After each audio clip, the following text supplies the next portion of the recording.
Hello guys, आज हम uncle के घर आ चुके हैं और बहुत बाहर धूप हो रही थी और देखो कितना पसीना निकल आया। और आज ये चिक्की का बर्थडे है, शाम को केक कटेगा। आप लोगों भी आने का कोशिश ज़रूर करना।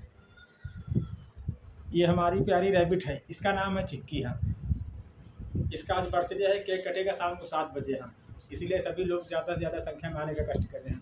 दोस्तों, कुशवाहा अवधी कमेटी का कहना है कि गर्मी बहुत पड़ने लगी है, इसलिए अपनी छत के ऊपर हाँ कटोरी में पानी, गिलास में पानी जरूर रखे हैं, क्योंकि पक्षियों पीने के लिए कहीं पानी कहीं नहीं बचा है, तो पक्षी मर जाते हैं प्यास की वजह से। हाँ, इसलिए थोड़ा थोड़ा पानी छत के ऊपर हर लोग रखे हैं और उनके लिए दाना पानी की व्यवस्था करें हैं। सभी लोग जानवरों से प्यार करें हैं, क्योंकि जानवर हमें तुम्हारे भरोसे हैं, इनके कहीं घर है न इनका कहीं ठिकाना है। इसीलिए सब लोग, हमारी रिक्वेस्ट इतनी है कि घर के बाहर एक घोंसला बनाए जिससे गौरैया अपने बच्चे दे सके और उसमें रह सके। हाँ, देखो हमारे यहाँ घर के बाहर एक घोंसला लगा हुआ है। इसी तरह सब लोग अपने घर के बाहर लगाएं और जानवरों से प्यार करें। जय हिंद, जय भारत।